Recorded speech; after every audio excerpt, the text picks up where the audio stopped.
Picture this. It's 1961, and Cadillac, the brand that back then practically defined luxury in America, the company that proudly called itself the standard of the world, suddenly makes a decision that leaves almost everyone confused. For decades, people bought Cadillacs because they were big, long, and imposing. The longer the car, the more prestige it carried. The heavier it looked, the more respect it commanded on the street. And yet that very same year, Cadillac's designers and engineers roll out a car that is, in fact, the shortest one in the entire lineup. And this is the story of that forgotten machine, a car most people today have never even heard of. Officially known first as the Short Deck, and later sold under names like Town Sedan and Park Avenue Sedan de Ville. This isn't just the story of one strange little car. It's really the story of a moment in American automotive history when a legendary luxury brand had to confront, for the first time, the uncomfortable idea that bigger doesn't always mean better. So let's walk through this whole story from the beginning to understand exactly why Cadillac did what it did, and why, in the end, almost nobody wanted to buy it. Throughout the 1950s, Cadillac was living through its golden age. Every single year the cars grew a little longer, the tail fins grew a little bigger, and customers loved it because at that point in American culture, size itself was the ultimate symbol of status. But by the late 1950s, especially in dense cities like New York, customers started complaining that Cadillacs had simply gotten too long to be practical. These massive sedans wouldn't fit into suburban garages, and navigating them through narrow city streets and tight parking spots had become a genuine headache. Cadillac's product planners took that feedback seriously and figured that maybe, just maybe, customers were finally ready for a smaller, more manageable Cadillac, particularly buyers living in cities who drove themselves rather than relying on a chauffeur. Acting on that assumption, in 1961, Cadillac trimmed roughly 3 inches off the overall length of its entire lineup. But in their eyes, that alone wasn't going to be enough to solve the problem. Then came the real twist. Lincoln, Cadillac's fiercest rival, had also redesigned its Continental for 1961. And this new Continental was significantly smaller than its predecessor, coming in at around 212 inches, dramatically shorter than the old model. This new Lincoln Continental instantly became a design icon thanks to its clean, understated styling, and buyers responded to it enthusiastically. Cadillac's executives grew nervous, worried that if they didn't act fast, Lincoln would start eating into their market share. So Cadillac made an almost panicked mid-year move and launched the Short Deck sedan. The concept itself was simple on paper. Take the standard Series 62 Sedan de Ville. Keep the wheelbase exactly the same, meaning the distance between the front and rear wheels stayed untouched, but chop down the trunk and the rear quarter panels to shrink the car.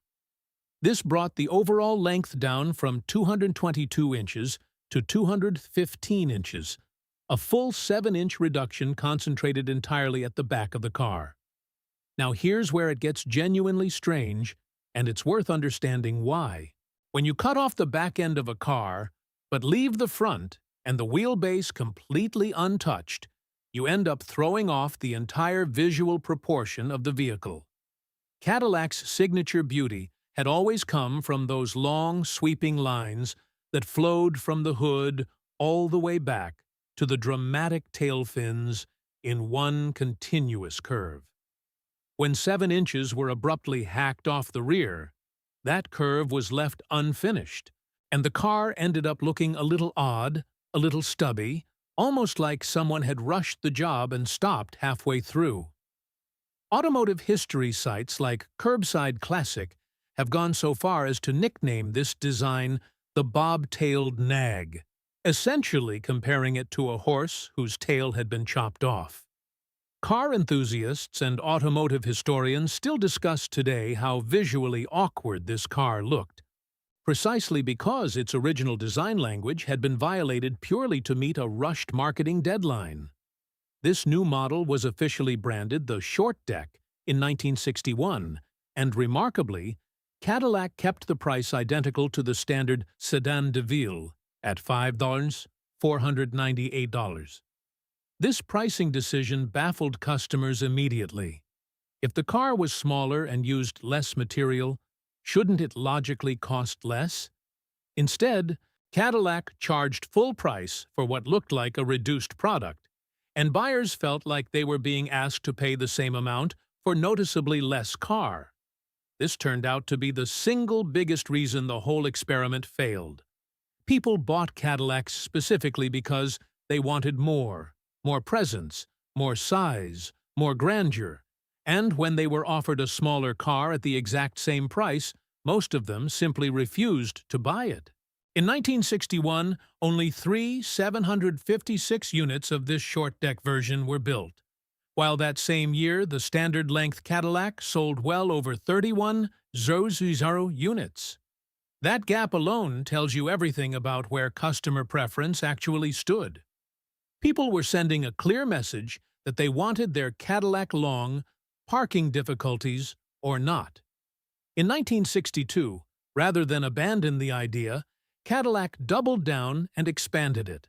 Within the Series 62 lineup, it was rebranded as the Town Sedan, and within the Sedan de Ville lineup, it became the Park Avenue Sedan de Ville, a name that sounded genuinely upscale, clearly designed to evoke the glamour of New York's famous Park Avenue lifestyle. The marketing team leaned hard into taglines about effortless parking on Park Avenue, hoping to appeal to wealthy urban buyers, especially women who drove themselves and might appreciate a slightly more manageable Cadillac. Even so, sales barely improved. In 1962, around 900 units were sold, still a tiny fraction compared to the standard Cadillac's overall sales figures. This car never came close to achieving mainstream success at any point in its short life. By 1963, only one short-deck model remained, the Park Avenue de Ville, and, after that year, Cadillac quietly shelved the entire concept for good. By 1964, Cadillac had returned fully to its traditional elongated design philosophy, and the short-deck idea was silently buried in the history books. So the obvious question is, if this car was such a commercial flop, why is it considered so special among collectors today? The answer, as with so much in automotive history, comes down to rarity. It's a familiar pattern. Something that flops commercially in its own time often becomes the most sought-after item decades later, precisely because so few examples survive. Combined production of the short-deck, Town Sedan, and Park Avenue models across all 3 years likely totaled somewhere around 12,000 to 13,000 units, and even among those, a huge number were scrapped over the years simply because nobody at the time considered them collectible or special. Today, the surviving examples that remain in good condition are genuinely scarce, and whenever one surfaces at auction, collectors and automotive historians immediately take notice, because this car represents a strange, unique, and largely forgotten chapter in Cadillac's story. What makes this car even more fascinating is that it wasn't just a design experiment. It was a symbol of a broader shift happening in American thinking at the time, the moment luxury automakers first began questioning whether size alone should define luxury. Motor Trend, in its 1961 road test coverage, even noted that Cadillac could no longer automatically claim to be the longest car on the road, since several lower-priced brands were growing longer too. This was practically a wake-up call for the entire Detroit luxury car industry, signaling that the old formula of bigger is always better was starting to lose its grip. But Cadillac's customers weren't ready for that new mindset just yet.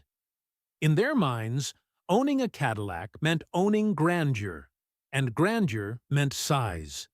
So when they were handed a car that looked like a compromise, neither fully big nor fully small, with proportions that felt slightly off, They simply rejected it outright. This is actually a fascinating case study in consumer psychology, too. Sometimes buyers don't want the practical option, they want the emotional payoff. And the short-deck Cadillac completely failed to deliver that emotional satisfaction to its intended audience. Looking back at this car today, it stands as a uniquely underrated chapter in Cadillac's long history. Automotive historians, YouTube channels, and classic car forums frequently bring it up because it shows a moment when the company stepped outside its own core identity and tried something genuinely different, even though it never paid off commercially. Some people still call it a design mistake, while other enthusiasts argue it was actually ahead of its time, since today's cities are dealing with the exact same problem of oversized vehicles and limited parking. Meaning Cadillac's original 1961 instinct wasn't necessarily wrong, it was simply poorly executed and badly timed. The collector value of this car has also risen precisely because it was only produced for 3 short years, and even then, only in very limited numbers. For collectors of classic Cadillacs today, owning a short-deck, town sedan, or Park Avenue sedan de ville is considered a genuine achievement, because it isn't just a car, it's tangible proof of a moment when the company took a real risk and the market firmly rejected it. Restoration is also notably difficult with this model,